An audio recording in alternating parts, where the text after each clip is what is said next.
Good morning, good afternoon, good evening, everyone. Welcome to today's presentation of Varahamihira Science Forum. Today is a landmark event for Varahamihira Science Forum.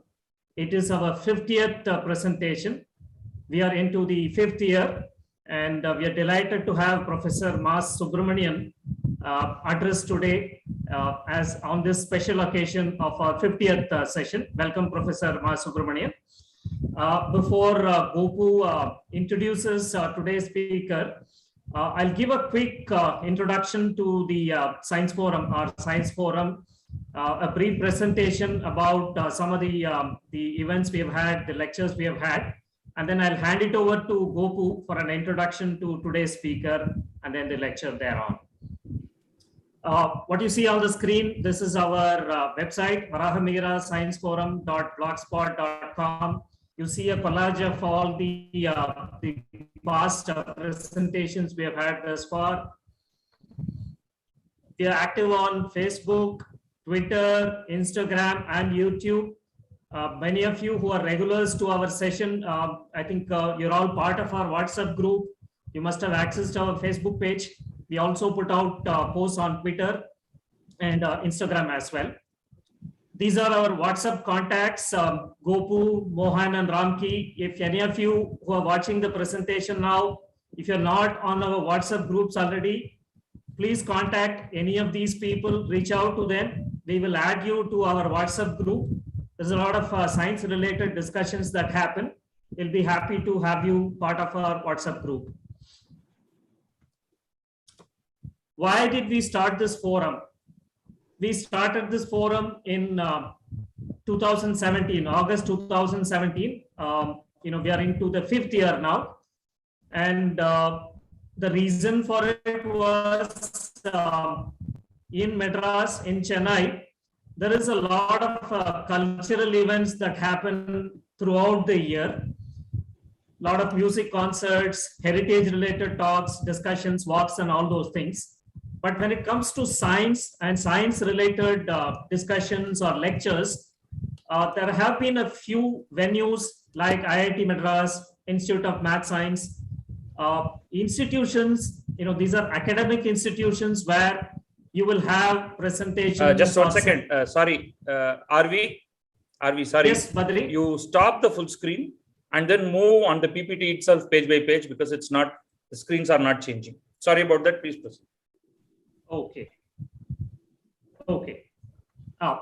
Yeah. Now, are you seeing the screen, Badri? Okay. Yes, go ahead, please. Right. So the idea for us in starting this forum is to build a community of science enthusiasts, not necessarily those who are in the fields of science in academia. We wanted to look at reaching out to a large audience, professionals, amateurs, enthusiasts, who are not necessarily in the realms of science.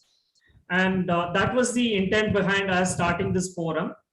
We wanted to at least have one lecture a month and conduct these lectures at venues which are not necessarily academic institutions. Therefore, the general public, the general audience is not intimidated by an academic setup such as IITs. That was kind of the genesis of how we started this forum. So this forum is still not, it's not a formally registered body or anything. We are just a bunch of friends, carrying forward the activities. And when it comes to presentations, we also want to focus on the human elements of the scientific discoveries or inventions. We don't want to restrict it to just the hard facts related to science or the inventions. Rather, can we look at the human elements? Can we make the stories accessible to a common audience who may not be necessarily having a deep background in science? That has been one of our motives. So if you look at all our lectures so far, we have had a number of topics in science. Could be about physics, biology, maths, nuclear science, genetic engineering. The topics have been wide-ranging. But the speakers have been a mix of professionals as well as enthusiasts, amateurs. So we've had a whole range of speakers. And the focus has been to look at making it simple, making it easy for a common audience to understand the scientific concepts. Now that has been our credo so far. And we are a non-profit attempt. So as I said, we are a bunch of people trying to put this together on a voluntary basis. Our YouTube channel, we have got recordings of all our past presentations over the last 4 years. So today it's our 50th session. You could go to our YouTube channel and you could catch hold of all the 49 lectures that have happened so far. One of the things we also wanted to look at, being based out of Chennai, we wanted to have lectures in Tamil as well. And we've had a few presentations, lectures in Tamil. It was also due to the fact that we were conducting the in-person lectures in the before COVID era, in the BC era, at a venue called Tamil Virtual University. Because of that, also we wanted to have science lectures in local language. Also because it will be accessible to a population which is perhaps not too well versed in English. So we've had a few lectures in Tamil. And thanks to the COVID situation, initially what were in-person presentations at a physical venue, of course, we were also broadcasting these sessions live on YouTube, but over the last 2.5 years, after the COVID outbreak, all of our presentations have been online, like today, they have been online, they are broadcast live on YouTube. So thanks to this, the advantage is that we are able to reach out to speakers from across the world, as with today's speaker, who's in the US. So we are, it's been a blessing in disguise that we've been able to get speakers from all over the world. Besides the lectures, we also want to look at conducting heritage walks pertaining to science. Take students and enthusiasts to venues connected to science, and could be to planetariums, could be about astronomy, and conducting walks in the nights, looking at stars, and things like that. So that's also one of the plans we've had. In the coming future, we will also be conducting these heritage kind of walks. So these are some venues in Chennai where we've had lectures in science. Of course, at IIT Madras is one of the prominent venues. There is KSRA, where we've had lectures by field medalists. Manjul Bhargava was at KSRA a few years ago. KV Sharma Foundation is another venue where we've had a number of science-related presentations and discussions. Over the last few years, Institute of Math Science has been conducting this event called Science at the Sabha, and this happens at the Music Academy. I guess over the last couple of years, due to the COVID outbreak, they've put a pause to it. Hopefully in the coming years, we will have this Science at the Sabha resuming. Besides these lectures, we also have courses conducted by our core members. Badri as well as Gopu both have been conducting courses in mathematics, Indian mathematics and astronomy. There is this course on linear indeterminate equations by Kuttaka that was conducted by Badri. Quadratic equations, Bhavana and Chakravala methods, Brahmagupta and Bhaskara's methods. These are courses conducted by Badri and Gopu for enthusiasts, who want to go beyond cursory understanding. So these are courses over, we have made these courses online. So we've had participants from across the world joining these courses, and fairly intense kind of courses with assignments and homeworks given to the participants. Antoine Lavoisier, this was the first presentation made by our founder Gopu back in August 2017. And from there on, today's is the 50th presentation. I'll quickly run through some of the earlier presentations. The second presentation was made by Badri, our co-host today. It's on the single helix, double helix, triple helix. And then we've had presentations on monsoon. We had presentations on the construction of Periyar Dam. So we've covered topics all the way from atomic theory to geology to astronomy to chip design to technology, artificial intelligence, and a whole range of topics. With that brief introduction, I will hand over the session now to Gopu for a quick introduction of today's speaker, and then thereon to the lecture. Over to you, Gopu.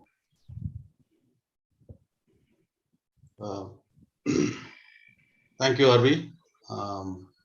So it's welcome all. It's a pleasure to be here to introduce the speaker of the day, Professor Subramanian, who has a strong Madras connection. He is born and brought up in Madras, and he had a full Madras education. Went to the Ramakrishna Mission Boys High School in T Nagar.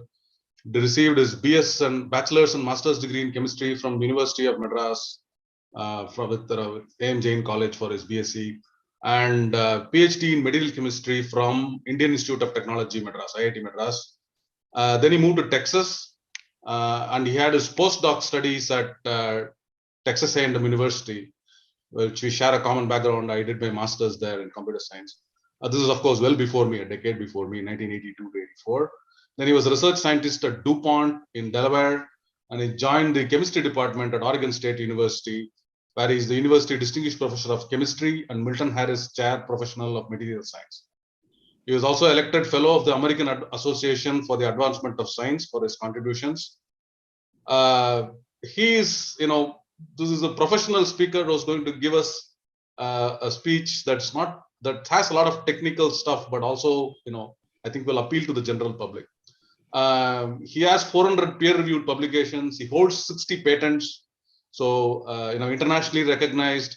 His fields of work include things like superconductivity, dielectrics, thermoelectrics, organofluorine chemistry, all of which we read as, one paragraph or two paragraphs in our high school, probably never again. And he's, deep research into all of that. So no, those are very technical subjects, and, tends to attract the people specializing in the field. But his breakthrough, this blue, YInMn blue, which he's going to talk about, it's the first discovery of an inorganic blue since cobalt was discovered in 1802. So first, inorganic blue in 200 years. So that's kind of what this. So this invention naturally became very popular, and it was featured in general magazines like New York Times, Time Magazine, National Geographic, Smithsonian, The Economist, Le Monde, that's French, this one, Sydney Morning Herald, The Hindu, which is published in Madras, and Madras Musings. In fact, the person who wrote the article in Madras Musings, Vijay Venkatraman, who lives in Boston, is the one who forwarded this data and Professor Subramanian's TED Talk. And so I contacted him, and this is barely 3 weeks back. And so I'm delighted that he accepted to speak for such a small forum as ours so quickly. Vijay made the statement that he said that he wrote sections of his PhD thesis sitting on the steps of the Ashtalakshmi temple in Besant Nagar.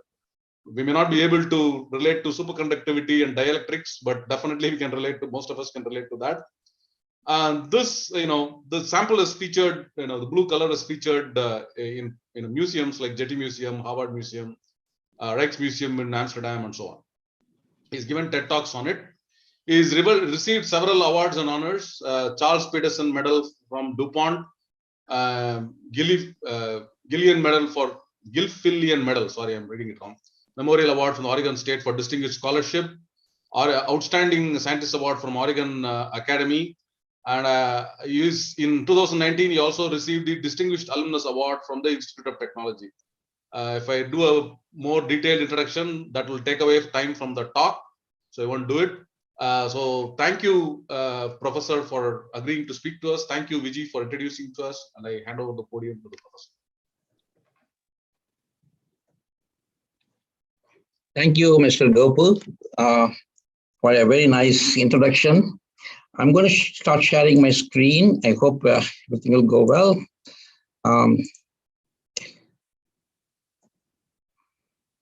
If there's a problem, let me know. I can try to fix it. I assume that you can see the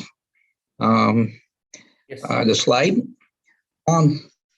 First, hello everyone. Good morning to those who are attending from India, and late good evening, Saturday evening to those attending from US. First, I want to extend my sincere thanks to Mr. Gopal for his out of the blue invitation, I can say, because I didn't expect I'm going to get an invitation to speak to this forum to talk about our YInMn Blue discovery. And also, I'm very honored I just came to know that I'm the 50th presenter for this forum, Varamihira Science Forum. So that's a nice coincidence. And also, I want to thank Vijay Shri, who triggered this invitation, it looks like, because she kind of informed Mr. Gopu about our blue, where she had a nice article for Madras Musings, and thank you. Today, my presentation will be on our discovery of YInMn blue pigment, first inorganic blue in 200 years. I will discuss how we discovered it, its chemistry, and why it captured the attention of the entire world from all walks of life. We have leveraged this chemistry behind the YInMn blue to rationally design other durable color pigments, including green, yellow, orange, turquoise, and other hues. So today, my presentation I'm giving from Oregon, which is the west coast of the United States. It's a beautiful one of the beautiful states in US. Where I am, we are located in the western seashore near the seacoast, and this is actually our campus, which is also very nicely situated among the hills. And you can see the chemistry building that's right in the center there. And also, one of the most interesting, which somebody talks about the other lectures before, one of the most interesting and also most famous alumni of Oregon State University is Linus Pauling, who actually did undergraduate studies at Oregon State University, because he was actually born in Portland, Oregon, and then he went to all the schooling in Portland, Oregon, and he joined Oregon State for undergrad in chemistry. And then he went to Caltech to do his PhD, and then he won 2 Nobel Prizes, as you may know, one for chemistry and one for peace. His book called The Nature of the Chemical Bond and the Structure of Molecule and Crystals are very important, because that is a field we all work on. People who call ourselves as a solid state inorganic chemist. So what do we do at Oregon State University? We have several programs in my research group. We try to create electricity from heat. That is, for example, if you have an automobile running on a gasoline engine, you produce heat, or it can be a hybrid. We would like to convert that waste heat to electricity, which is called thermoelectrics. We have a program from Department of Energy.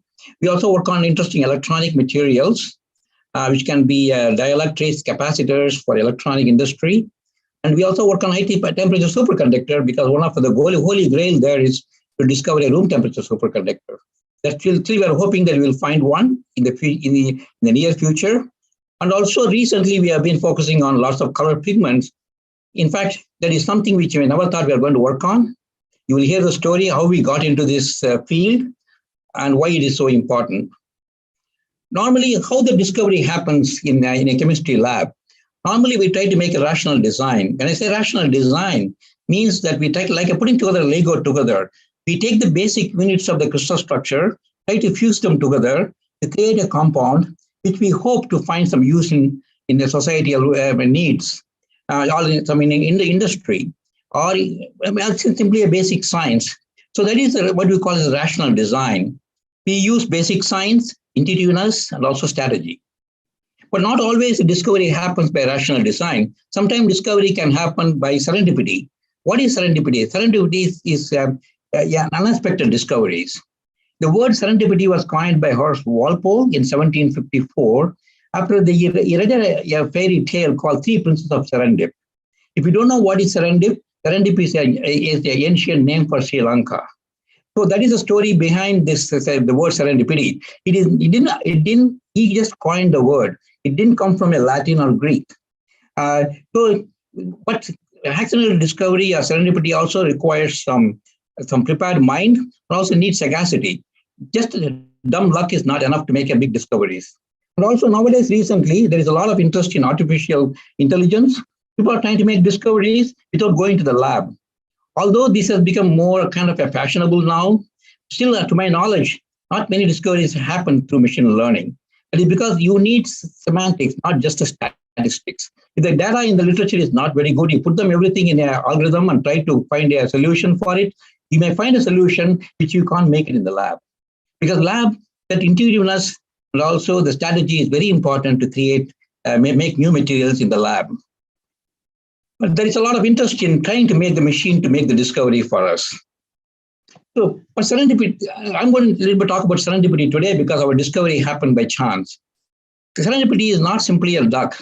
There are several Nobel Prizes have been won for serendipitous discoveries. For example, X-ray by Rontgen, it was discovered by accident. Same thing with radioactivity, Becquerel and Madame Curie, and also Pierre Curie, both, they all won the Nobel Prize. And also the penicillin, Alexander Fleming, discovered by accident. Even I know the person in DuPont, Charles Peterson, whom the medal I won, he received a Nobel Prize for crown eaters in organic chemistry. Same thing happened with the buckyball when Richard Smalley discovered that in Rice University. He was not looking for it because nobody knows it existed. Same thing with the Big Bang theory by Bell Labs, which is called cosmic microwave background radiation, which was discovered by accident because they were not looking for it. That actually proved the Big Bang theory, and they finally won the Nobel Prize. Same thing with conducting polymers. So nobody thought polymers will conduct electricity till the scientists from University of Pennsylvania, they made a discovery which made the polymer conducting. And these discoveries happen by chance. Sometimes they don't even know what they're looking for. For example, in the case of, say, the Big Bang, they thought the noise or the background they are hearing maybe from the pigeon droppings in the horn antenna they are using outside the New Jersey in a park. So clearly these things can happen. And also there are other discoveries, although they didn't win a Nobel Prize, lead to billion-dollar business. For example, William Perkin, who discovered the first synthetic dye or a pigment, was discovered by accident. He was looking for an anti-malarial drug, quinine. But in the end, he ended up in making a aniline-based dyes, which revolutionized the chemical industry. It is the first synthetic dye ever made in the lab by accident. Same thing with Teflon. When Roy Plunkett at DuPont tried to make a refrigerant for refrigeration, he actually he opened a cylinder of tetrafluoroethylene. No gas came out. He actually cut the cylinder into half, which is very dangerous to do today. He knows there was no gas inside. He saw the white powder. That was a tetrafluoroethylene polymer. That is how he discovered the Teflon by accident, totally by accident. Next is a Post-it. I'm sure we all use Post-it in our home or in the office. Post-it, how it came by. When Spencer Silver tried to make a super glue, he made a glue which is very tacky. So 3M in the beginning thought he's not a good chemist. But somebody said, why the glue should be always stuck permanently? Maybe we need something which we can remove easily. That's where the Post-it idea came. And finally, the Post-it became a billion-dollar product. Sometimes even a bad chemist can make billions of dollars for the company. That's one of the good examples, actually. Next is a drug named Viagra, which some of you may know. That drug was not discovered for the purpose it was being used. It was actually discovered for the angina. But the side effect was something which made the drug more famous. That is because nobody thought the ED can be cured very easily. But finally, it happened by accident. So the accidental discoveries are part of the game when we do science. So how did we discover our blue pigment? We are not looking for a blue pigment. When I wrote a proposal to National Science Foundation, I really want to create a material for electronics which will revolutionize the computer industry. So what did we do? We tried to create some materials we thought can be mostly magnetic and also maybe a ferroelectric. It can be used in computer for read and write memories. So what did we do? We want to create a material which is magnetic, which is shown in the left side of the slide. The right side is ferroelectric or a capacitor. It is very hard to put them together in a one compound. Capacitors are not magnetics. Magnetic materials are not capacitors. But we try to combine them like a holy grail, find the one, try to create what you call multiferroics. In fact, IBM was interested in it, Intel was interested in it. So I wrote a proposal to National Science Foundation. I'm going to create a a novel material for electronics. Not a word of pigment in that proposal. I got the money, and then finally we started exploring some materials. But before I go to the exploring the materials, I want to tell you something about the crystal structures. Because I work with crystal structures. Our life is intertwined with crystal structures. A DNA is a very good example. The DNA consists of phosphate groups. There is a sugar moieties and also a base. They combine together, form a helical structure from the double helix, and finally that sustain our life. So the crystal structure plays a part of our life. So understanding the crystal structure is very important in chemistry so that we can understand the properties and what kind of properties they exist. Now, this is biology. What happened to the other crystal structure we use every day? The first example is, for example, sand. Sand is nothing but what? Silicon dioxide. Where the silicon is present in the tetrahedral coordination, it is not soluble in water. So it is a very stable, we live on that actually, sand or rocks. It's simply a highly covalent solid. It's not soluble in water. You can't eat them, of course, you know that very well. But now let us go to the table salt, which doesn't have no tetrahedra, it's only containing octahedra, which is a sodium plus and chlorine minus. It is an ionic solid, which is soluble in water. And also our body requires sodium and also the chlorine. So we crave for it. Without a salt, you can't eat your food. That is because it is an ionic solid, which can be soluble in water, which also needed for our body, so we can use it. Silicon dioxide is not soluble in water. We don't use it for anything other than just maybe you're building something like a concrete, making a concrete, maybe, but we don't use it. So see, you can look at the two different structures, two different materials, two different properties. Same thing happens with, for example, Atrium aluminum garnet. Garnet can be a jewelry, a stone, or it can be used in what you call as a laser host material, which we use in laser surgeries, like plastic surgery for eye surgery and so on. But that material consists of not only the tetrahedra, it also consists of octahedra, it also cube. So the property of the material not only depends on the composition of the material, it also depends on the crystal structure. That is exactly what we try to do. We try to create new structures or new structural units which will create interesting properties. It can be a superconductor, it can be a pigment, or it can be a laser material, or simply some food we can eat, just like sodium chloride.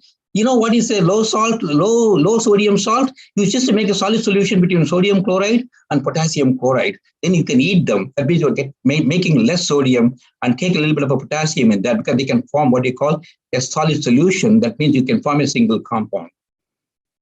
So where do we go to find these interesting materials? As a chemist, my game, I play with a game of elements.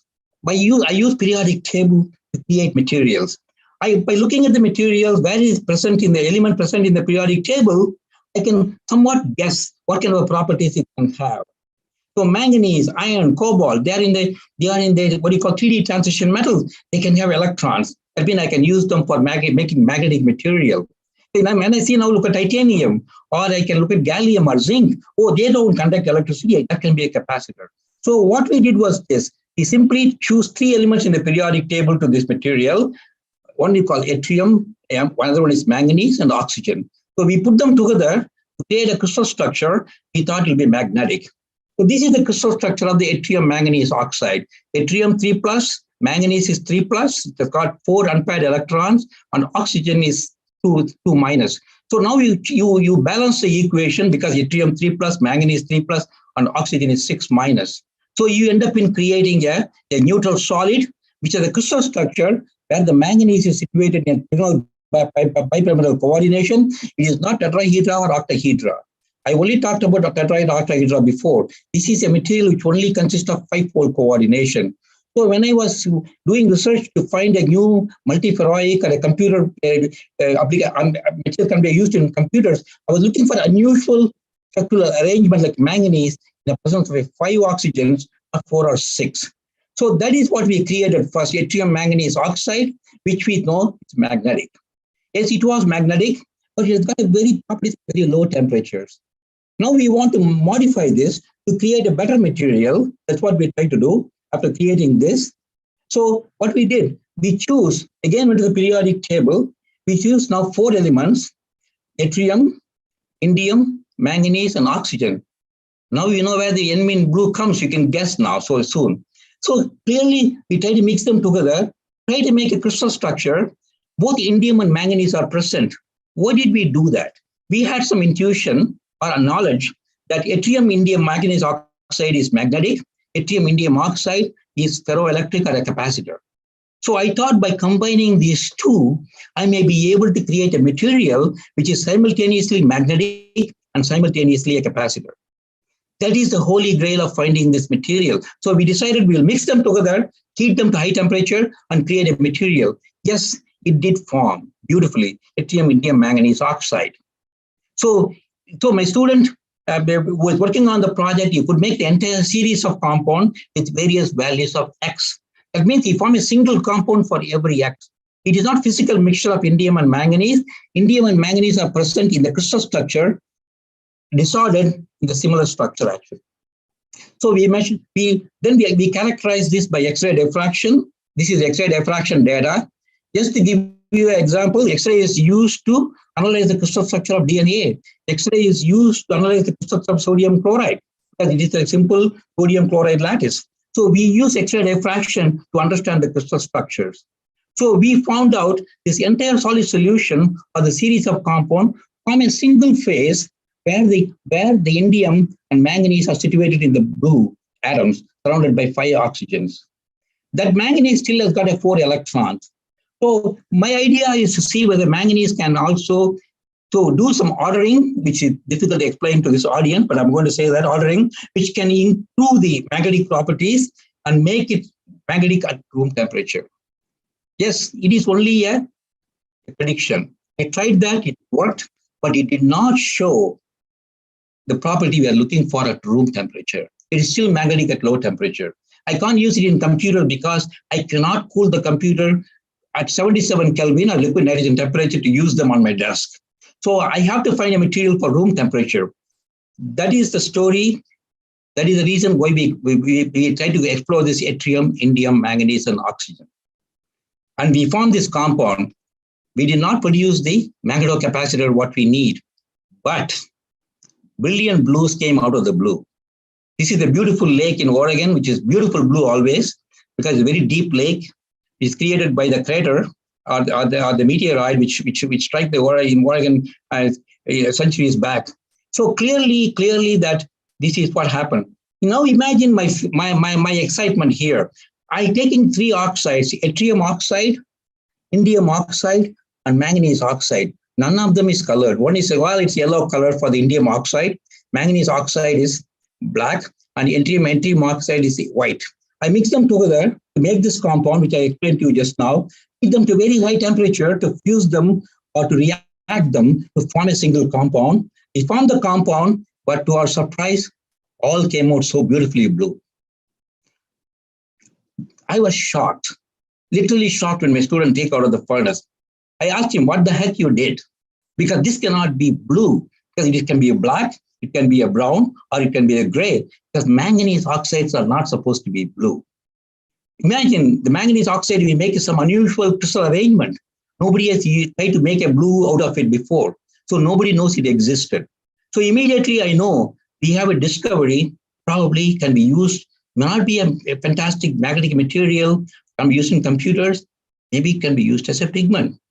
Because when I was in DuPont, I heard a pigment chemist once tell me, that was 25 years back, he told me, Mas, if you ever find any blue compound, let me know. It may be a good pigment maybe, because blue is very difficult to make.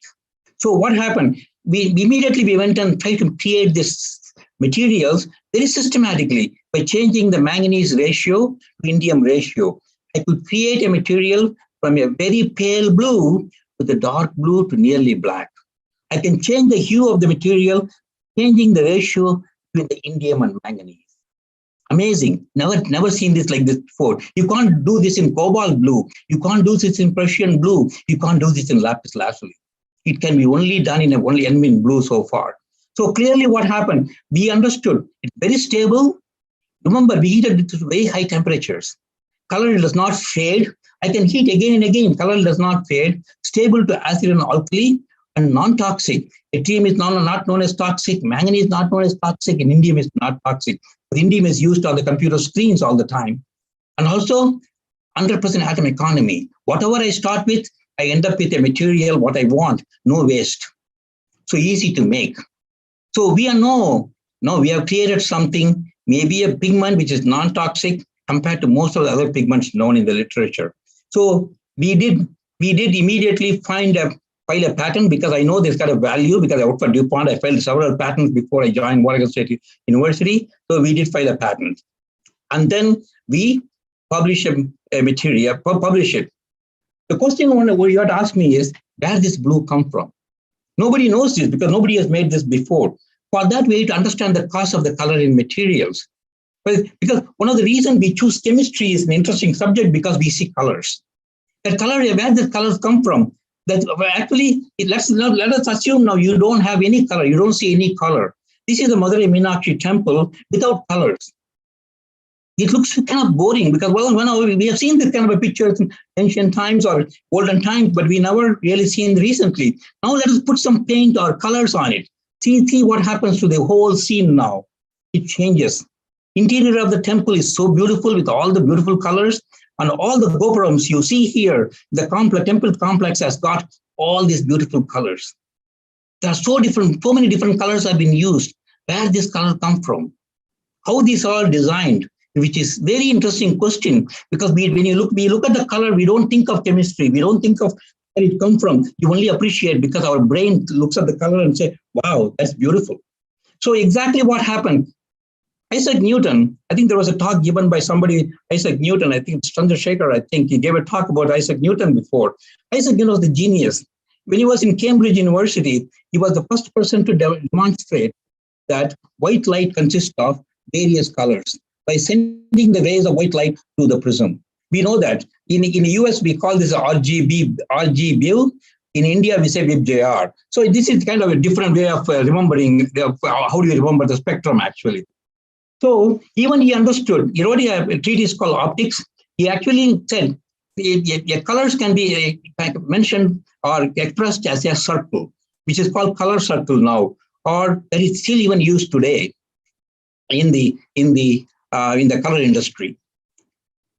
So now the question is, when you see for example, see an object like banana, why the banana looks yellow? Because it containing a peel, when it ripens, the chlorophyll, which was present when the green banana becomes xanthophyll, which is a pigment, it actually produces this yellow color. So when a white light shines on the banana, what you see is a yellow light because all the other colors are absorbed. Because the material, the xanthophyll, structure of the xanthophyll makes it only to reflect the yellow color. So what you can name as a selective absorption is very important in observing the color. So I'll explain to you a little bit more on this. Let us look at the pigments and dyes, for example. Pigments are normally inorganic coloring materials. Dyes are organic coloring materials. What we do is, how do we form pigments and dyes? A material with a wavelength selective absorption in the visible range. That means if part of the radiation here, the green and the red, let's say RGB, the green and the red absorb, whereas the blue gets reflected actually only. In fact, that happens because the electrons in the pigment tend to absorb by excitation. So you can see the electrons are in the orbits around the atom here. I show in the right side here in the animation. So as we can see here, as the white light hits the object, it excites the electron and come back to the ground state or the original state, and then finally it reflects the radiation which is not absorbed. So the energy of those electrons are very important, what you are going to absorb and what you are going to reflect. That's why it is called selective absorption in the visible range. This has to occur in the visible range. If it occurs in the UV, you will see the object as white. If it occurs in the near the infrared region, you will only see the object as sometimes black actually. So it has to occur only in the visible range. So in order to understand this, you need to understand the energy of those spectrum actually. When you go from violet to red, the red has got a longer wavelength, 750 nanometers, whereas the violet has got 400 nanometers. So the visible range is between 400 and 700 nanometers, or I can see. Beyond that, we cannot see. So if you want to observe a blue color, you have to observe in the orange, which is a complementary color. If you want to observe the red color, you have to observe in the green region. So this cannot be predicted easily in a material, which I'm going to show you. That's why it's very difficult to design a color in a material. So, for example, let us look at now you go to the hardware stores and try to look for all these beautiful paints. They don't tell you what is it. I know what they are. Like if you say a cobalt violet, it's containing cobalt phosphate. If you're containing cobalt blue, it's containing cobalt aluminum oxide. If it's the Persian blue, it's iron cyanides. If it is ultramarine, it's got no metal, it's got a sulfur. I'll come back to this later, actually. So you have a cobalt tin oxide. You have for example, if you have a green pigment, it can be a chromium oxide. So all these materials absorb in different range, in the visible range. Unfortunately, it's very difficult to say with the material you make in the lab where it will absorb and what color it will be. So most of the colored materials we see in chemistry come from what we call transition metals.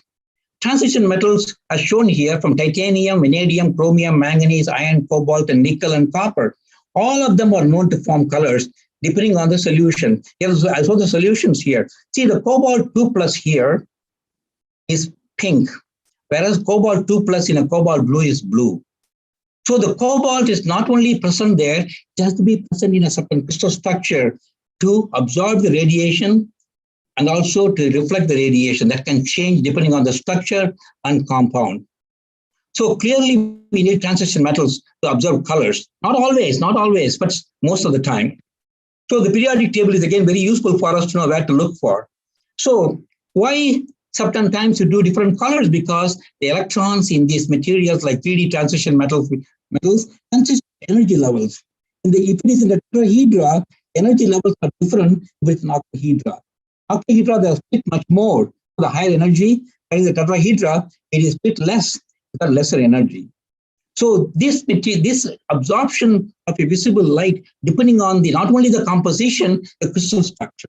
That's very, very important. If you have a tetrahedral structure, you may observe blue. If you have octahedral structures, you may observe pink, because absorption energy changes as you change the type of electron which is present surrounded by the oxygen. So in the scene, now I'm going to show you a very simple experiment, simple animation here. Now I have split the level into two different levels. Let us say this is the first floor and this is the second floor. There's energy in between them. And I put a white light on it. I'm going to excite the electron going from one level to other level. That will absorb when that excitation takes place, that will absorb the part of the visible light and reflects what is not absorbed. That depending on the energy here, scale here, delta, which is the crystal field splitting energy. That changes when you go from octahedra to tetrahedra. And also the octahedron has got as center of symmetry, but the tetrahedron has got no center of symmetry. That also dictates what kind of a transition you can have. So I don't want to go into the detail because there are some selection rules and so on in chemistry. Maybe some of you may know if you're a chemist, but clearly it is a very important part to understand what kind of electrical excitations you have in your material. Now let us look at the cobalt blue. Because I'm going to explain where my blue came from, let us look at the cobalt blue. Cobalt has got 2+ in a tetrahedral, very important. With the octahedral, it won't be blue. These 7 electrons, I populate these 7 electrons in the first floor and the second floor. One is called E orbitals, other one is called T2 orbitals. Now I'm going to transfer this electron from one to other. One important thing here is this. See the number of unpaired electrons here, 1, 2, and 3, which is not paired, should not change when we change the transition. You can see here, after the transition, you still have 1, 2, 3. That means it's allowed. That is why cobalt blue is very, very bright blue, actually. So now let us go and look at the ruby and emerald. Ruby is red, emerald is green. Did you ever thought about where the color come from? I will tell you this. Both containing same element, chromium, transition metal. But one is red, one is green. So you can't say chromium will always produce red or chromium will always produce emerald. Sometimes it can even produce black. So why? It is because in the chromium is present in aluminum oxide crystal structure. You see all the octahedra here. Where some of the chromium is doped, small amount is doped in the crystal structures, that absorb the energy in such a way that you are able to transfer the electron from the T2d orbital to ET orbitals.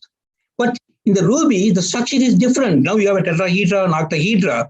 Although you substitute chromium for the aluminum, same thing, in a different crystal structure, you change the energy. Here you put 2.23 electron volts for the ruby. For emerald, it is 2.05 electron volts.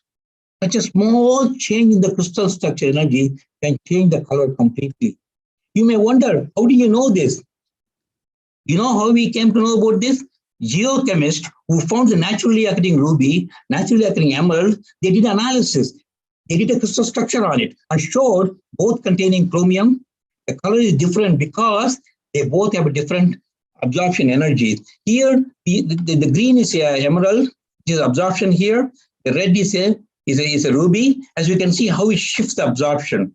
If it absorbs no absorption in the green region, it shows green. It absorbs in the red region and also the blue region. This is the actual spectrum. In the case of the ruby, you absorb in the yellow region or orange region, which gives rise to a very low absorption in the blue region, which makes it blue. And also there is a small amount of red emission, so it makes a beautiful stone, a red stone. Naturally occurring rubies are very expensive. If the darker the ruby is, more expensive because you shift the spectra such a way there are not many impurities actually. So we understand that. Now, there are other ways also you can create colors. For example, sapphire. Sapphire has got iron and titanium impurities in aluminum oxide structure, just like ruby. But only thing is not red, it's blue. It's because there's a charge transfer between the iron 2+ to iron to titanium 4+. So when there's a charge transfer, I show you here on the animation charge here, you can see here, I can transfer the electron not within the same iron from iron to titanium. That means this is much more easier to transform because there is no rules to follow, because they are from two different elements in the same compound. So the sapphire is always going to be much more intense than the ruby or emerald.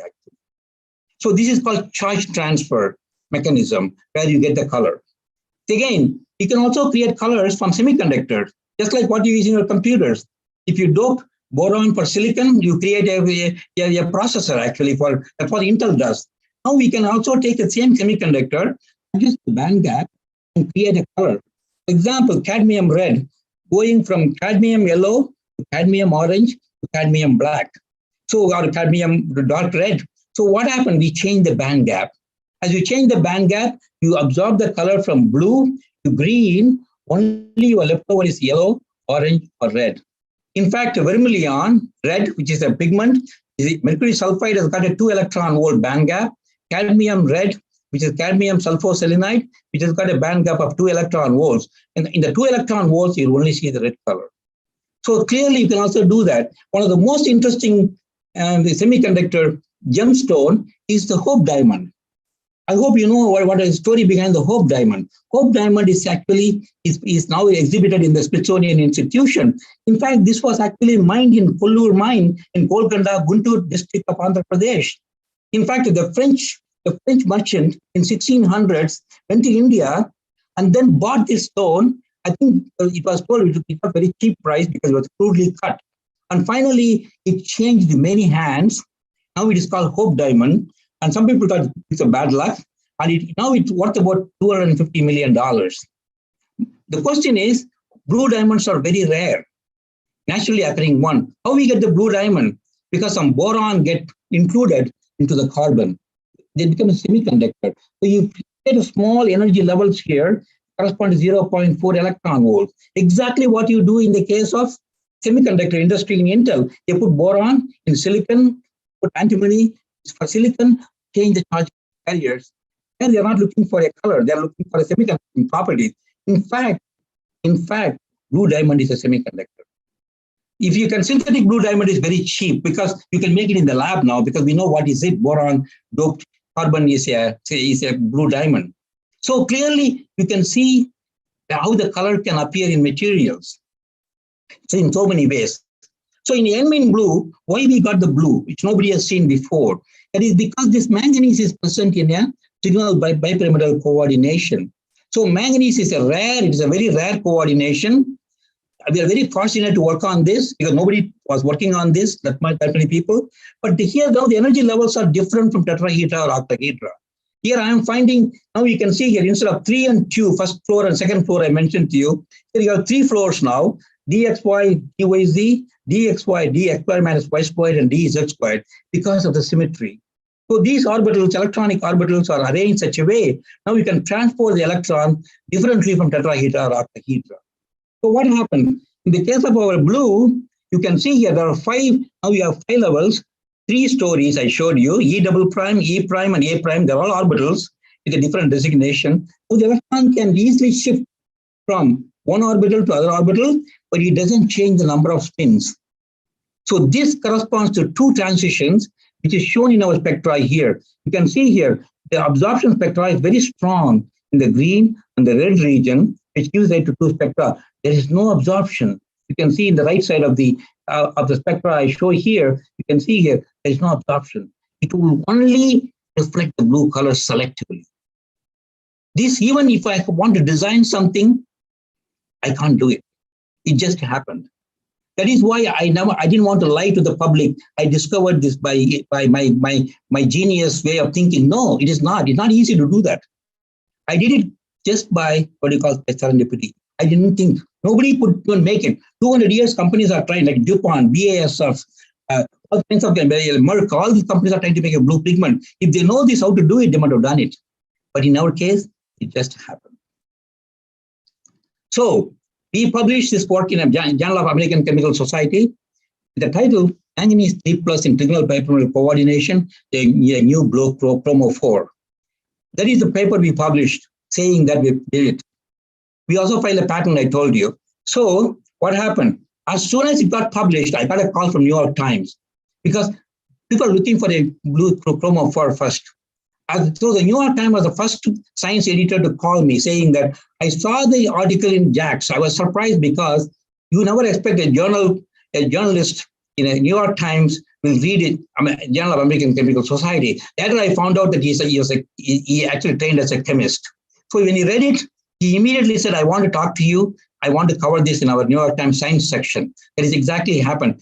That it took a big storm of everybody started calling me because once it appeared in New York Times, calling me.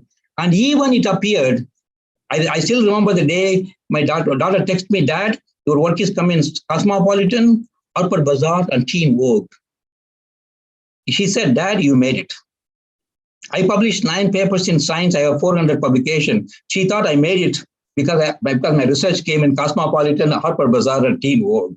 But I was so happy because it clearly attracted the attention of everyone in the world, actually. Times of India covered it.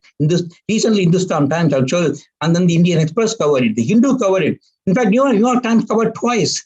They covered in 2009, and when we discovered it, in 2021, they discovered it. They covered it when it become commercial, actually. It is not every day we get a new blue. They did a lot of research on it. Same thing, Hindu. Hindu covered it after 6 days after the New York Times article appeared in the press. Before 2000, I think that it was November 26th they covered it. After 2 days after the New York Times. Again, they did another coverage about our science podcast, which I talked about it, about the new blue discovery. They covered it in a big way. Same thing happened recently in the last week on the 14th of November this month. Hindustan Times covered in a big way by Rachel. I think her name is Rachel Lapis, whom I met her through the Zoom. So we worked on this piece of article for the centerfold of the style section of the Hindustan Times. So it has attracted so much attention from all over the world. That's exactly happened. The reason I'm talking to you today because of this article by Madras Musings by Vijayashree Venkataraman, who wrote this beautiful article about how we discovered it. So why so much interest for this? Even there was a video posted by Tech Insider at 14 million views. It actually beat Lady Gaga's song Million Reasons because it only got that time 8 million views. So I was thinking, if I can beat Lady Gaga by making a science discovery, that's something I have done something interesting. We have done something interesting actually. Anyway, So science magazines also covered all the science magazines from Smithsonian to National Geographic to Science. Science Journal covered it in a very big way in search of blue, in a big one-page picture of our pigment. It said, science, this is very difficult. I published 9 papers in science before. I never imagined they're going to put my picture there. Science is one of the premier journals in the world, actually, for science. So they also given the timeline for the various blue pigment discoveries. In 2009, they said the chemist from Oregon State University discovered this new blue called YInMn blue. In fact, he spent, science editor is in my lab, he's here, spent time making the YInMn blue so that he can take it with him back. And then he wrote a book called The Blue, in search of a nature's rare color. It was actually reviewed by Vijayashree Venkatraman, who wrote the Madras Museum article, and she did a very nice job about the book because she also writes for science. Vijayashree also writes for Science, which is a very premier journal. So she knows Kai's work. So she wrote a beautiful book review in IIT Shastra magazine in September-October issue. If you have a chance, you can read it. So it's available online. So why so much interest in this blue? Believe me, if I have discovered green, if I discovered yellow, if I discovered red, it cannot be so much because blue is a very unique color. If you look at the cave paintings from the Paleolithic times, so Stone Age times, prehistoric, you don't see any blue because for thousands and thousands of years, people did not have access to the blue pigment. And they just used only the earthen pigments like ochre, carbon, like charcoal, to paint this cave painting. You don't see any blue color here. That is because it is not available for the civilizations. The first blue pigment available was the Lapis Lazuli. Lapis Lazuli was 6,000 years back, it came to existence, or nearly 7,000 years back. That time it was more expensive than gold because you can't find blue in nature easily. So that is this was from Afghanistan, in the Badakhshan province in Afghanistan. That's the only place we can get from. In fact, the structure of the Lapis Lazuli is also inorganic crystal structure I showed you. It contains tetrahedra, but the color is not due to the metal. It is sulfur, as shown in the yellow color here. That forms a charge transfer between one to other sulfur and absorbs in the orange region, gives this beautiful blue color. The gold particles you see is not a real gold, it's a fool's gold, which is iron sulfide, which always occurs with lapis lazuli. It was such a prized pigment, even the pharaohs used to use it in their funerary masks in 1000 BC. They found them all containing lapis lazuli. So it has gone from all the way from Afghanistan to Egypt. It also, in some of the paintings, for example, in Ajanta cave paintings, you see blue very rarely. Most of the Buddha paintings are depicted only with the earthen colors, like ochre, yellow, or some black. But only time they use lapis lazuli is to depict or to represent the Iranian merchants who are specially marked with the lapis lazuli paintings. Because lapis is very expensive, those days even. It has to come via Silk Road. There's a very nice article by UNESCO website about how the lapis lazuli came into the Ajanta cave, that is to the Silk Road. So clearly the order. Same thing with the case of Sistine Vassal paintings, which I think Mr. Gopu told me about this, and I even got a picture from Ashok Krishna Swami. He sent me a picture, which I used it here. These paintings, I didn't know that it existed. It has been existing from the 2nd century BCE to 7th century CE. As you can see here, some of the blue colors have been faded, very, very sparingly used. But unfortunately, they are not kept up with the controlled atmosphere. So some of the lapis lazuli gets decomposed or it fades actually. You can see the green pigments are still visible. The red pigments are really visible. The green pigments are nothing but terravert. That means it's a earth green, which can be found in the earth, but blue cannot be found in our backyard.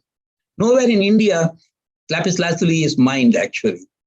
So clearly they're very rare. Blue is always very rare. Then Michelangelo made the lapis lazuli more famous by painting the Last Judgment in Sistine Chapel. In fact, when he painted, he started painting early 1400s, but he only painted the Last Judgment in much later, 25, 30 years after he painted the ceiling. The ceiling has no blue, as you can see here. He used lapis lazuli because the Pope said he can't afford lapis lazuli because it's too expensive. But Michelangelo said, I need lapis lazuli because that is the only way I can depict heaven. That's why it's called heavenly blue. So if you look at the history of lapis lazuli, most of the medieval painters like Duccio, Titian, and Michelangelo, and also even John Constable at 1821 from Britain, they used lapis lazuli. In fact, in British painters used very little lapis lazuli because most of their, anyway, the sky is cloudy, so they don't have to use a lot of blue. But if you look at so in 1821, so the French was very, very unhappy because they are not able to find the lapis lazuli. So they gave a contest to the chemist saying that can you make a synthetic lapis lazuli? That came to existence done by Jean Baptiste Guérin. In 1827, he discovered it. Then the Renaissance painters like Renoir, Monet, and Picasso, and others have used this for their painting because it's similar. It is similar to lapis lazuli that is called ultramarine. So it is a very long history. The blue is always very difficult to make. Then what happened? Egyptians have a difficulty finding the lapis lazuli. They went and tried to make their own blue. It's called Egyptian blue. It is the first synthetic blue known for the mankind. They made it by mixing copper ore, limestone, and sand. Heating it, you could never reproduce the lapis lazuli. They only formed turquoise pigments. This is one of the hippopotamus, very famous in many museums. This is from the Met, which is the Metropolitan Museum of Art in New York. It's a very amazing, actually. Everybody wants to make a blue, but it's not easy to make a blue. Then came the Prussian blue, which is potassium iron cyanides, which is in 1704 by accident again. They were looking for a red pigment. They finally made the blue pigment. Then came the cobalt aluminum oxide, 1802. Then came the YInMn blue at Oregon State University in US. It took nearly 200 years, as you can see, going from 1802 to 2009. In fact, 1802, Thomas Jefferson was the president of the United States. Now you can see how long it took for another blue to discover. This is the first blue pigment ever discovered in the US. But most of the pigment discoveries come from Europe or sometimes from Asia, actually, but not the US. So then what about the nature we see? Sky is blue. Why can't we get blue easily in nature? Nature is not really capable of producing blue pigments. If you see this is the fall scene in any place in the northern part of the United States, you can see the color. There is no blue color. As the green color chlorophyll changes to in the fall time, it only changes to xanthophyll, carotene, anthocyanins, and tannins. There is no blue. There is no copper. Anthocyanins can be sometimes bluish purple, but it's never a beautiful blue. So the nature cannot make. And what about morpho butterfly, which has got a beautiful blue color? It is actually a trick. There is no blue pigment there. The structure of the wing of the microstructure of the wing is shown here. You can see like a Christmas trees. They have a nano size. The size of those Christmas trees are close to the wavelength of the blue. So it only reflects the blue selectively from the wing. If you look at the backside of the butterfly, it's only a black, which has got a melanin, which is the pigment. But the blue is simply a iridescent blue. It only scatters the blue color. Same thing is true for peacock. For example, the peacock feathers has no blue pigment. Bluebirds have no blue pigment. The same thing with the beetles have no blue. Even one or two berries in Africa, they can produce structural colors by making the structure of the berry look like, even when the plant dies, the berries still look blue. Same thing with opal. Opal has got no blue pigment. It's purely containing spheres, small spheres. Depending on the size of the sphere, you can create colors in the opal. The more blue, it is more expensive. Especially in Australian mines, the opal mines, you can see some of them are very, very expensive actually. Same thing with the blue eyes. Although many of us from India, we don't have a blue eyes, very rare.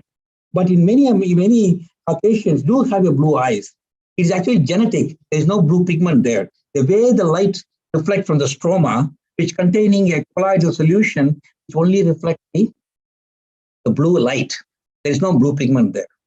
So nature cannot make blue pigment. So the sky we know very well, it is purely due to scattering. It's called Rayleigh scattering. So there is no blue pigment there. If you go above the space, above the atmosphere, you only see when you can see all this, the space stations and so on. It's too black because you cannot see. Only the Earth looks very blue. So clearly that blue is not an easy color to make.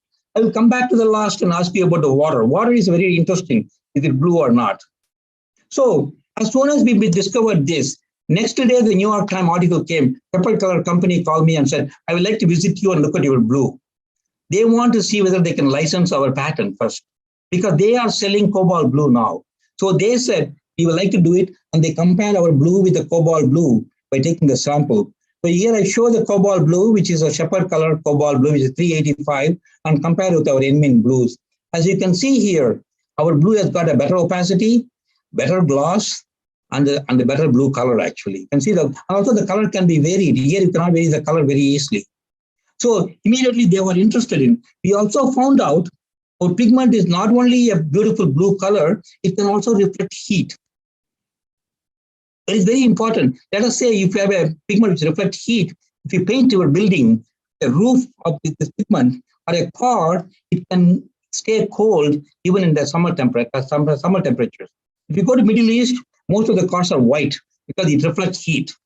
But you don't see the colors. Very few color pigments can reflect heat, except the white. That's why when you go to Greece, most of the buildings are white. Even in India, people prefer whitewash because it definitely reflects the heat better than the colors actually. But the Cobalt Blue can absorb heat, whereas YInMn Blue can reflect heat just like titanium dioxide, which is a white pigment. You can see that this is again another bonus we got out of this pigment discovery. In fact, that is because all the heat from the sun comes in the near infrared region. So we reflect all of them in that region. So when you have a blue roof with the YInMn Blue, you are going to reflect the heat and make the building cooler. How do we know this can happen? We have some models here. This is this house here, model house is coated with YInMn Blue. This is the standard blue. This is done by a Shepherd Color Company, not by me. So they show after illumination with a near infrared region lamp, they show the roof gets 39 degrees in the case of our YInMn Blue, whereas it becomes 52 degrees Celsius with the Cobalt Blue. In fact, they mix with some black because they want to make it as cheap as possible. Still, they want to reflect heat. So in fact, the Navy is interested in painting this with the ships with it because it can actually reflect heat. That means they can camouflage against the heat sensing devices used by the enemy actually. There is actually Australian Navy has already tested our YInMn Blue compared with other blues. So this is the patent which we approved in 2012. We discovered in 2009. It takes some time to get a patent approved, and then recently EPA approved them for use in artist colors and also in plastics, or it can also used in coating homes or cars and so on. So in fact, that is what the CNN News announced that YInMn Blue pigment from Shepherd goes on the market because it's approved by the TSCA approval from the EPA that clearly shows, and this is the actual bottles of pigment which they sent it to me before they started selling to the other vendors. In fact, now you can buy these pigments from various sources now. It's available commercially actually. So this is available. This is a little expensive because Indium is a little expensive. In fact, I have to very proudly, I should say, my wife Rajivi, who has used this pigment a lot in her work. She was the first person to do it because she's a chemist, so she knows how to do this. And also very safely, she could use it even before the EPA approval. It was in 2013. She actually made her pigment using the mull. You can see the video she has taken. She has painted what you call grade blue, which is again 2013. She also painted the Mount Hood Oregon with different kinds of YInMn Blue color she has used from our painting. She has also made the Taj Mahal painting when I was in India in 2018. And I was there to receive my distinguished Alumnus Award from IIT. We visited Delhi and we went to Agra, so she painted there when she was there in in Agra. And also she made, because it's high temperature stable pigment, we can easily put them in glass or in jewelries to show that it can be baked in the furnace, it can be fused into the with the gold actually. So clearly that pigment has got a lot of interest. And also other artists have used it also. For example, one of our art student in 2014, she used it to paint one of the buildings in our campus called Memorial Union, and a Kamas flower from Mas Blue by dry point printing by Carol Chappell, which is a local artist, and YInMn blue flower by Japanese artist, and also the English artist Jackie Morris used our inorganic pigments to create our own paintings. And very interestingly, recently, Anu Nagarajan from Boston area, I think it was through again with Vijayashree, and she actually included this in the Madras musings. MS Subbalakshmi painting using YInMn blue, she called MS blue in Mas Blue. So clearly it has attracted a lot of attention from all over the world. And on the Art Museum in Harvard, I just want to show you one. Art in Harvard University has got a pigment collection, a Forbes pigment collection. They have lots of pigments you can see here. They also collected our pigment tube, paint tube, but also our bottle from Oregon State University for their collection actually. In fact, they show it every time we come because this is the first new, all ancient pigment they show in the side. This is one of the most new blue pigment ever discovered recently in recent century actually. And Crayola also introduced here what you call BLUEtiful Crayola. That's why the name BLUEtiful good thing. I think Mr. Gopu liked that, so he gave the title. So Crayola was really inspired by our blue discovery. They want to tell the children how chemistry can help to create colors. In fact, they made a very big show about this, how they are going to, how the color helps, what the chemistry behind it, so that children may be interested in getting into the science areas or chemistry research one day, so that they can also create their own colors one day to make a similar kind of a discovery. So now the question now is, before I want to end my talk, I want to make sure I'm going to talk about some of the other colors we have created. Today, in market, there are a lot of colors are available, but many of them containing what we call some toxic elements. For example, cobalt itself is a carcinogen. If it gets into the skin as a solution, you have to be very careful because it can cause cancer. Same thing with some of the other colors like a cadmium red, which contain cadmium is highly toxic. Mercury sulfide is highly toxic. And some of them containing lead, for example, lead chromium molybdate, which General Motors used to in their cars. Nowadays it's banned because lead is toxic. Some containing arsenic, which is toxic. So we are trying to create other colors by using the similar YInMn chemistry. As a chemist, I don't want to stop at some discovery and then move on. I have to find how much I can leverage this discovery to create more colors. That is exactly what we did. Can we make other colors by using YInMn chemistry? This is actually a tulip. We have big tulip farms in Oregon, actually. They produce all these beautiful colors. So what did we do first? We thought we will modify the chemical formula of the Atrium indium manganese oxide by doing some substitution of some titanium and zinc. The titanium and zinc are very cheap, non-toxic, and indium is more expensive, so we reduce the indium, but we want to keep the manganese. To our surprise, when you put some titanium zinc, the color changes to purple from blue. That means we change the absorption, just like ruby and emerald. We change the absorption. So what we did, when you put titanium and zinc, we make the manganese oxygen bond distance shorter, 1.86 angstrom unit. Whereas because of YInMn blue is 1.92 angstroms. This work was beautifully done by Dr. June Lee, one of our research associates. She could do the structure so carefully, we could find exact distance between the manganese and oxygen in purple and manganese and oxygen 9.2. That changes the energy of the electronic levels I showed you before. That energy level changes and change the color. When it absorbs in orange, you get a blue color out. When you absorb in green, you get the violet color out or purple color out. That is because now you are blue shifting the absorption. Going from orange, you are changing the energy to a higher level. But if you make it to blue absorption, then it becomes a red pigment actually. So now we know how to do this. We understand the manganese chemistry. We use similar techniques to create nearly all colors. You can see here, we know YInMn blue chemistry. We put some copper and titanium for the manganese, create the green pigments. We put nickel and titanium, we can create yellow pigments. We put iron and indium, there's no manganese, get orange colored pigments. Put some cobalt and titanium, you can get magenta colored pigments. See, once you know where to look for, it is easy to go and explore more. So the YInMn blue discovery was something happened. It was not planned. But now I know where to go and look for the colors, which family of compounds can produce better color. They all have the same crystal structure. That is why the discoveries are so important. That is why I love to go to the lab. I like to see what's going on in the lab every day, because anything can happen at any time. Any discoveries can happen. Discovery cannot be planned.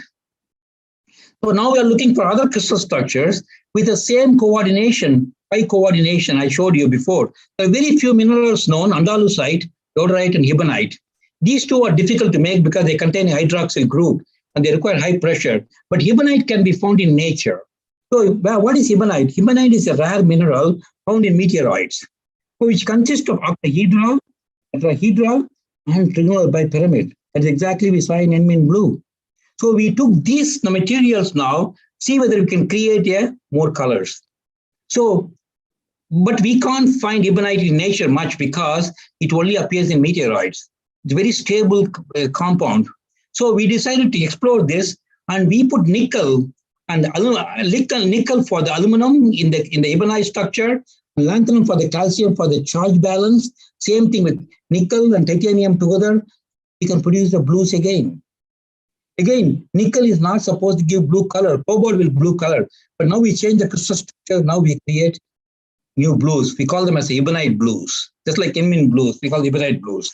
Because we also got a patent on this. We also explained where the structure come from and how we identify what kind of mechanism it has got. It has got a tetrahedra and also trigonal bipyramid. So the nickel present in trigonal bipyramid and tetrahedra can produce a color combination, gives rise to a blue color. Nickel oxide is green. So nickel produces green colors, rarely a blue color. In this case, it forms a blue color. So again, this is the pattern compounds comprising of hibonite structure. This is a pattern which describes our discovery of various colors based on this was actually issued in 2017. You can say we did this later actually, the YInMn blue. So now I got to give one more example. You know, in Middle Ages, France thought they have a turquoise, naturally occurring turquoise. In fact, they were wrong because they found some of the antiquities which containing turquoise stones. In fact, they are not turquoise stones. They are actually a mastodon, which is actually the ivory of the mammoths, which was actually fossilized in the earth. When it fossilized, what is mammoth tusk, which is nothing like our bone, which is a calcium phosphates, which are the fluorophosphates, are called fluoroapatite structure. So when it gets fossilized in the earth, it takes some small manganese from the earth and it converts into a turquoise color. In fact, if you take this mastodon ivory, which is fossilized, you heat it, it becomes a turquoise color. In fact, there's no turquoise stone in this. It is purely a petrified or fossilized mammoth bones. Then when I read about this, American mineralogist in 2001, I thought, why can't I make this artificially? This is exactly we did. We took the apatite structure, we put manganese. Now you can see that I go to the periodic table, combine all these things to form apatite structure, and then put manganese in the tetrahedral sites. I got the turquoise pigment. I can also create green, darker green by simply putting this. So again, you can see that there are so many ways you can create colors, but still there is no one way of predicting what color you will form when you go to the lab and create a new material. Because color formation is so complex. Although it depends on the crystal structure, it depends on the coordination. There will be tetrahedra, octahedra, trigonal bipyramid. You can be impurities. Sometimes they have defects, change the color. In fact, many of the gemstones are created by inducing defects sometimes because it changes the color. So same thing we did. We understood the band gap can produce yellow color to the black, to the red color, to the orange color. By using this band gap theory, actually, the band gap 2 electron volts, they are able to get the red color. But the cadmium is toxic and mercury is toxic. So my thesis work in IIT Madras was based on pyrochloroxides. I wrote a review on pyrochloroxide as a student, which is 150 pages, like a small book, which is used by all over the world. My review has been cited more than 3,000 times. That is because this pyrochlore structure is well known for me. I did thesis work in India based on this crystal structure. Now we created a yellow pigment, orange pigment, red pigment by adjusting the band gap, what we did in the cadmium containing and mercury containing materials actually. So now we are able to design the pigments such a way that it can be less toxic, it can be less damaging to environment, and trying to figure out how we can create the crystal structure. So the knowledge of the structure and composition is extremely important. These things don't just come by chance all the time. You have to think about how the colors come from. So now, now we made the history of the blue pigment. We made the history. For example, we started with the Lapis Lazuli, then we went to Egyptian blue, then we went to Persian blue. In 1802, became the Cobalt Blue. 2009, we had YInMn blue. In 2009, we made a Ebonite blue. So we become part of the blue history. Because everybody was going to talk about the blues or inorganic blues available in the literature or discoveries. They always mention our YInMn blue. Definitely, because that is a blue discovery which nobody expected. So why it is so difficult to make these colors? I want to tell you this. Think about this. Just a color, not superconductor, not a semiconductor to use in computers. Even the color property is difficult to predict. Predicting color properties of unknown compound is very difficult, as slight changes in the crystal structure, composition, stoichiometry, and also the absorption and color. So most inorganic pigments came from chance discovery or serendipity. Even I can't go to the lab now. I'm just outside my lab, my office. I can't go to the lab and say, I'm going to mix this and mix this and mix this in the periodic table. I'm going to make the red pigment, next generation red pigment. That's just a dream. It can happen, but it is very hard to do that. So I'm just going to let you know that why we get so excited about this, because we have shown something which no one has shown before, how we can start thinking about predicting the color before we make it. Now the question comes to you, to most of the audience. Is water looks blue all the time, but when you see a glass of water, there's no color to it. But when you see a crater lake, which is very deep lake, you see a beautiful blue color.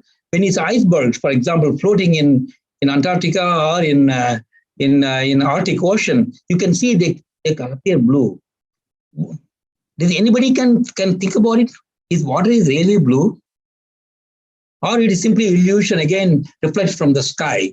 In fact, I gave this talk to many universities, including Oxford, including Cambridge. Many people didn't think about that much about this. In fact, you'll be really surprised.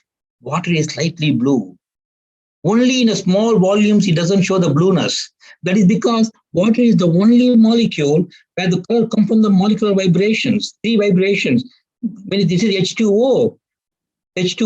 So you can see here, the oxygen is red here, 2 hydrogen atoms, they have all these vibrations. When they have vibrations, individual vibrations do not absorb in the visible range, but then what you call as overtones. When these vibrations create overtones, just like in music, different wavelengths create overtones, you create an overtone, that overtone can absorb slightly in the red region. It used this blue color actually. In fact, Sir C.V. Raman was the first person to understand color of the water. When he was going in a ship in Mediterranean, he was always wondered why the water looks blue.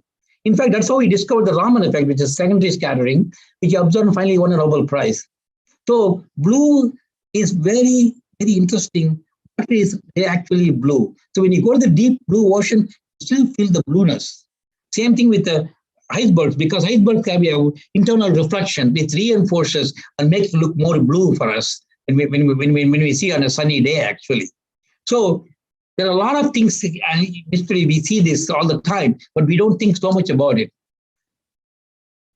So finally, I want to end my talk. We created a material, colorful materials world through the miracles of chemistry. You can see here, we started as a material we want to make for computers. Finally, we end up in some other area. This is what you call as a science. This is what you call as a science discovery. Discovery cannot be planned. Discovery, that's why you need to open mind. When you go to the lab, I always tell my student, when student says, oh, Mas, it didn't work out, I will say, what do you mean by it didn't work out? Something has happened in the lab. Whether you didn't make it, maybe, but at the same time, what has happened to the material? Oh, I didn't look at it. Did you look at the microscope? Maybe you have some single crystals of a new material there. So this is exactly all about this scientific discovery. We started with no blue in the prehistoric times. Now we end up on a blue with all the modern people can paint, and they make them very happy because a lot of artists have used our pigment because they all want to use a new blue. Even if they look similar to some other blues, but they want to make a new blue. Color always going to be fascinates us. You know the Holi festival we do in India? We throw the colors. Colors brings the happiness. Color brings the health and everything. It comes. Color is actually a perception in our brain. That's why if you're color blind, it's very hard actually. If you can find, can see the color, because we can see 1,000 million colors actually our eyes, and we're very fortunate about the eyes. So I am trying to, what I tried to say was, this is something which I never imagined I'm going to discover this. I discovered several things, several different kind of materials, but I never imagined I'm going to discover this. But I'm glad it happened in my lab. That's all I can say, because I don't know what else to say more than that. So please remember this: discovery by chance is not a chance discovery. This is just serendipity plays a very prominent role in any breakthrough scientific discoveries, which I mentioned in the beginning. So the definition of serendipity implies finding out one thing while looking for something else. So what? Sometimes the journey is more interesting than the destination. You may not find exactly where you're going. Once you reach a destination, you might be very interested, but something you see on the way may be much more interesting than the destination. Same thing happens. That's why I love this saying, quote by Louis Pasteur: in scientific observation, luck only favors the prepared mind. I believe in serendipity because DuPont discovered several things by serendipity. Many companies have 3M discovered post-it notes blue by serendipity. So serendipity is something which you have to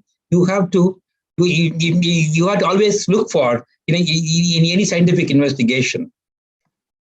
Finally, I want to thank all my past students who was graduated and present postdoc research associates who have worked with me in various aspects of research. They all graduated working for industry, national lab, and also in academia. I'm very proud of all of them. They learned something from me, they always say. Hopefully they did, and then they will do well in the future too. They'll go and make their own discoveries. And also my current group now, who has got a bench of, I have new students, and I even have a visiting scientist from CCRI, which is Karaikudi in Trivandrum now, Karaikudi in Tamil Nadu, where Dr. Lax, who is here for 1 year with us, working with us, we're very proud about that and we're very happy about it. But he's also looking for some new red pigments, if possible, to discover something before he leaves.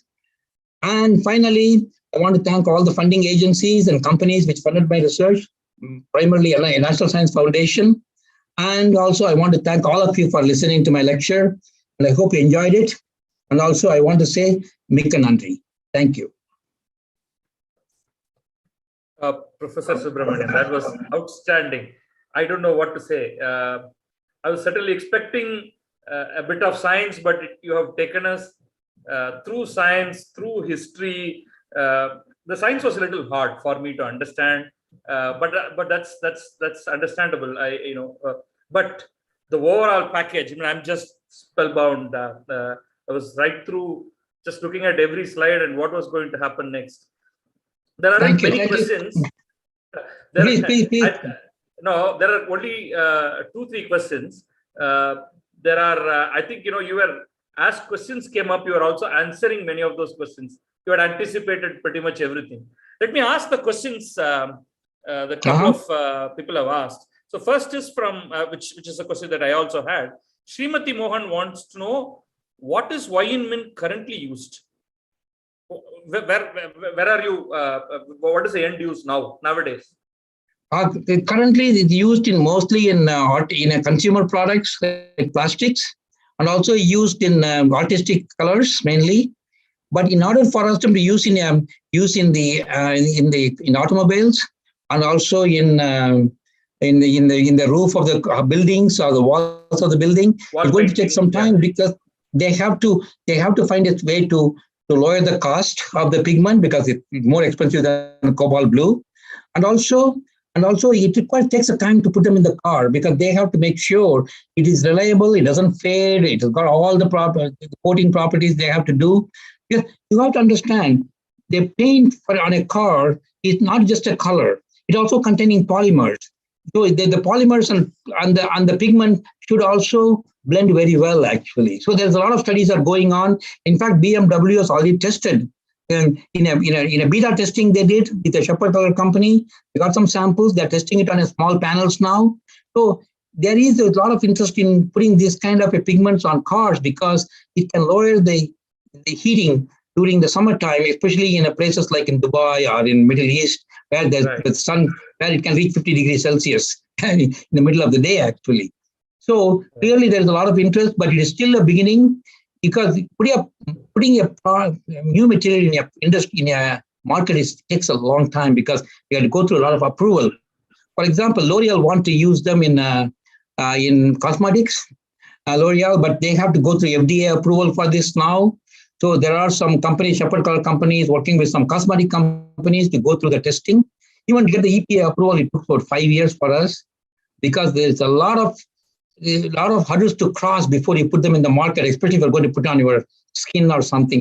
There's also a company in Texas, they call me, they want to use them in the artificial hot walls because the blue is the color they use to align the hot wall, it seems. Now they use cobalt blue, but cobalt is carcinogen. So now the FDA says that you have to find something better pigment, which is more brighter. They can't use any organic pigment because it can be affected by our body fluids. And also, they can't use, for example, Lapis Lazuli or ultramarine because it's containing sort of sulfur. So there is a lot of things I have to go through. Maybe, hopefully, before my lifetime, I'll see more and more things on cars and buildings and so on. And also, we're creating more other pigments also. Maybe, hopefully, we'll have more discoveries and we'll put them in the market soon. Thank you for that answer. This question from Ramji, which is a little elaborate. Let me present them to you. Sure. He asks, would it be correct to say that since YInMn blue pigment has some good near infrared reflective properties, yes, it can perhaps be used for heat control and help in heat accumulation? If so, can we use it like heat conducting paste in electrical contraptions generating significant heat like processing units? And so maybe in LED mechanisms, I don't know what his short form means, and say supercapacitors. Is interested in the tech possibility and not necessarily in economics. No, I hope I have presented his question properly. I think I understand. YInMn blue, it cannot be a capacitor, supercapacitor, because it doesn't change the charges at all. Manganese stays as a 3+. When manganese stays as a 3+, it does not change the charge. If it changes its charge, it won't be a good pigment because it changes the color. So you can't combine a supercapacitor. Most of the supercapacitors are not colored, actually. They are black, some of the powders like ruthenium dioxide. They use some manganese dioxide and so on because they want some charges to move, which is not possible in YInMn blue. That's why it remains as a blue at any temperature or at any condition, actually. Okay. So same thing with the YInMn blue. It can be used to control the heat on the surface because it reflects. For example, for the climate change mitigation, some states like California and probably in Florida and so on, they want to create concretes with a heat reflecting material, actually, or like a pavements or building surface or building envelopes. So it can reflect heat, but it cannot control the heat inside, actually. So there is no heat control. We can't control the surface of the exactly, but it will reflect the heat. For example, if there's a heat coming out of the, you don't want to put them inside the device because it will increase the heat because it reflects back actually the device. You want to put it outside the device to dissipate the heat from the from these processes, for example.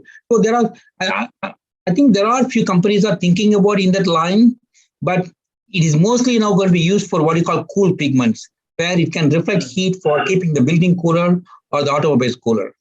So it's still these are all new chemistry and new material. Still, it takes time to in the end, because Cobalt Blue was discovered 200 years back.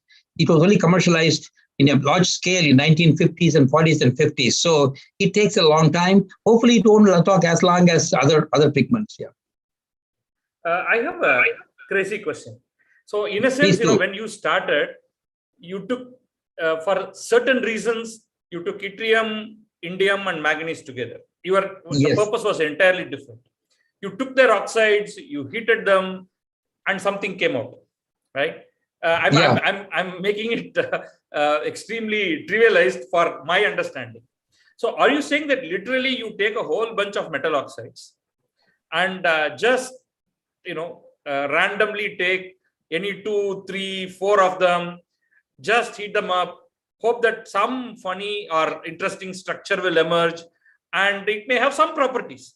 So ignore the hey, I'm going to do this, but simply permutation combination. Take 50 different metal oxides and just play around with it. Does it look meaningful? Even the question that I'm asking. Yeah. I think what you are trying to say is this. It is called what you call combinatorial chemistry. Right. Some companies did try. They try to take some set of elements in the periodic table. They'll mix them together by computer algorithm and say, well, x equal to 1, y equal to 1, z equal to 1, right, or x equal to 2, x equal to 1. So it's called combinatorial chemistry. There's a company called Cimex in California. They tried to do it, but they didn't discover anything more than what is already known. Okay. It can happen. I'm not saying no, but it is something which it takes a little bit of more intuitiveness and also sagacity in order for you to do this kind of work. Because every point, whenever you see something positive, you have to go and check everything now where this positiveness comes from. So it is a drug discovery. It is successful. For a drug discovery, people have done that. They mixed a lot of different kinds of functionalized organic compounds. They try to cure diseases, actually. It has worked in drug discovery, but for inorganic discovery, it is more harder because inorganic reactions are controlled by thermodynamics, whereas the drug discoveries are low temperature, controlled mostly by kinetics, actually. So it is more easier to do in a organic and drug discovery than inorganic discovery like the one we are trying to make, actually. A lot of companies thought about it. We thought about it too. But even machine learning is very difficult because when you say machine learning, for example, what do they do in machine learning? They actually take the data from the literature, all the data from the literature. They're looking for patterns, where the blue pigments came from. But YInMn blue, even if they've done all the pattern research, YInMn blue won't be in their map, because nobody has made any manganese containing blue pigment before with the manganese 3+. There was a manganese 3+ will not work. Because we went to the lab and did this work, we finally found this blue. And one more thing you have to understand also the whole thing. That's why I always tell my students, theory has got a value. The prediction has got a value. Of course, that's what we do. We also learn about the theory, because that's very important too. But at the same time, in the end, nothing beats the going to the lab and try it. That's why I like the Nike tagline, just do it. Okay. Thank you for that answer. Dhruva has a question. What is the use in space industry in addition to its heat reflection? I suppose the YInMn blue.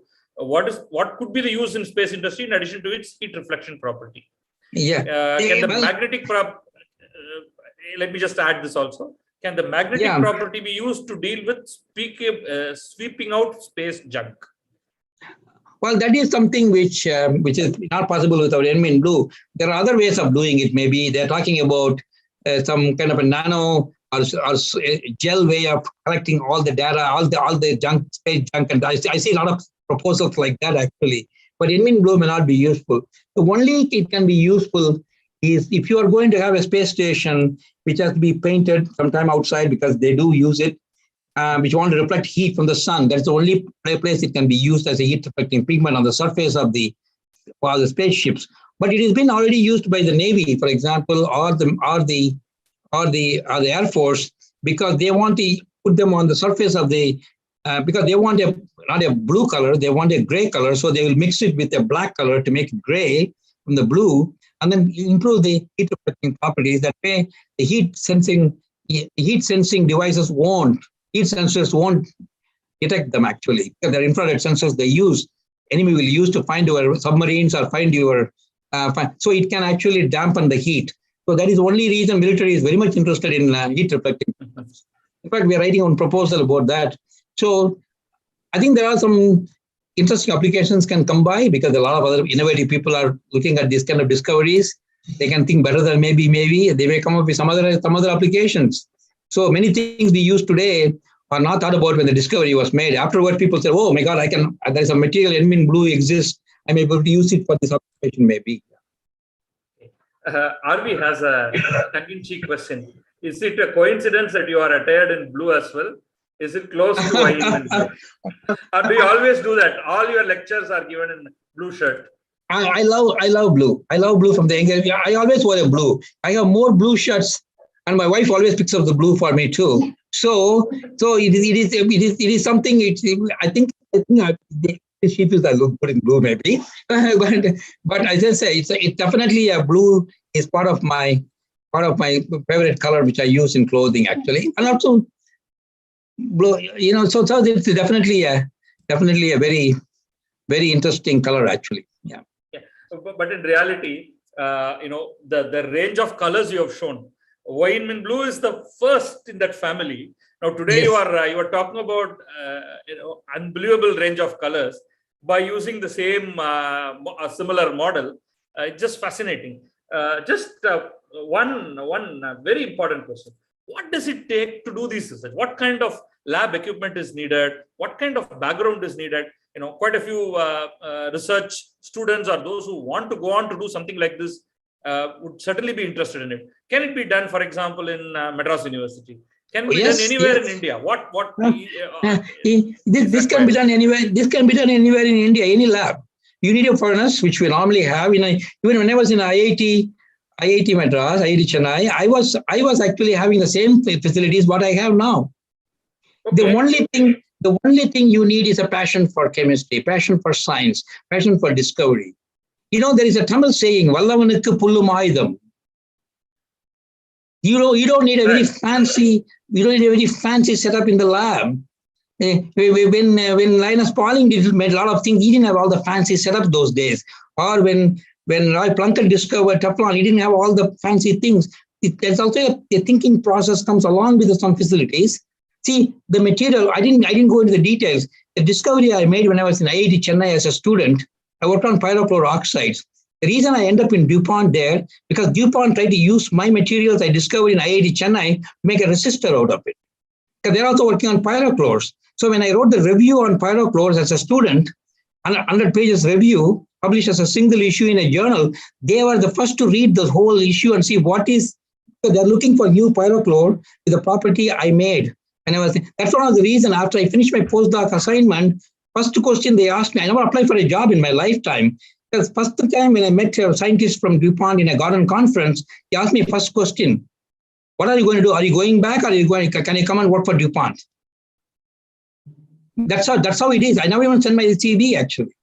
They have seen all my publications. So you can do this in India, you can do this in Pakistan, you can do this in Africa. It doesn't matter. Only thing what you need is kind of go to the lab, have a passion for discovery, passion for science.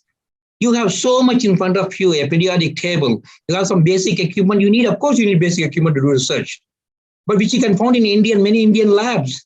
You can go to, for example, I have a colleague from CECRI. He has got a similar furnaces, what I have here. Or you can be in IIC Bangalore. They have the same, because my academic grandfathers came from IIC. They have the similar things. So the discovery, I'll tell you something. I think the discovery, anybody can make discoveries, but understanding the discovery and also trying to capture that. that's why it's a prepared mind is very important. I'm always curious about what happened to the reaction, but success or failure, it doesn't matter to me. If you don't care what happened to that, then you are not going to discover anything, because that means you are already close to your mind. I believe in, I may want to make a room temperature superconductors. Now we are looking for a new red pigment, but who knows? I may find a room temperature superconductor when I'm looking for a new red pigment. So what? After all, it is a curiosity-driven research. When you have a curiosity, is very important. Curiosity is the mother of invention. We all heard all these things. So we have to be very curious. We are very passionate about it. You know, it's important. It's 10 p.m. I'm sitting outside my lab. I don't mind. I still like to go to the lab and see what happened today before I go home. So it is something which drives us to come to lab all the time and go to the lab all the time. So definitely anybody can do this kind of research, provided there's some basic research facility like a solid state chemistry lab like mine. Is more than enough. I don't have any fancy setups in my lab, which you cannot find in India actually. Thank you, Professor Subramanian. It was a pleasure, it's a privilege to actually sit and listen to this talk. And it's not somebody talking about somebody else's invention, somebody talking about somebody else who had done something tens of years or hundreds of years back. It's been a fascinating journey with you over the last hour and a half, tracing how you went about creating this, and also the science behind it. That's it's difficult for me to understand some of those things, but I can see the direction in which you and your team have worked together to make something like this possible. Thank you, and also making it accessible to people like us. We have, some of us have some science understanding, but to really get to the details of how you went about building all of this to a non-scientific audience, really, there is rigor and there is also the ease with which you could present. Absolutely wonderful. Thank you from Varahamigara Science Forum for wonderful talk. Thank you. I just want to show you, this is actually although I can do this in a computer, this is the model of the YInMn blue. You can see the blue balls here, which is surrounded by 5 oxygens. I still like to build a model because I want to see this in a 3-dimensional, not through computers, by holding it actually. Right. So that is a part of Pauling, exactly. Linus Pauling made No, all these do you know one thing I want to, before you go? Linus Pauling and I share the same birthday, February 28th. Wonderful. That is how I become interested in science, because I read about him when I was a college student in India. He was born on February 28th, 1901, long back in Portland, Oregon. Now I'm in Oregon where he did his undergraduate studies, and I'm holding a crystal model just like him. Hopefully, I don't think so I can win 2 Nobel Prizes, but we'll see what happens. We certainly hope you get one for whatever you have done. Fantastic. Thank you. Thank you once again. Thank you so much. And to all our, yes, sir. Please go ahead. I want to thank all of you, and also all the organizers and all those who attended the talk, and also especially Mr. Gopu, who really was surprised I accepted it immediately. Now you know why. Because I like to explain this to our own community people and say, you don't need, I just grew up in West Mambalam, not and went to Ramakrishna Mission Boys High School, all Tamil medium, and I went to Jain College, which very well, in Minambakam station near. It's the same journey most of the people take. So what happened to me can happen to anybody. It is not you don't need to be a genius to do this. You just need patience and passion, and also the quest for finding new things. That's all. Yeah. Thank you so much. Thank you so much. Thank you. Sir, it has been absolutely inspirational, and we hope a lot of students take inspiration from this and go on to do similar things to what you have done. Thank you. Thanks a lot. Thank you. Okay.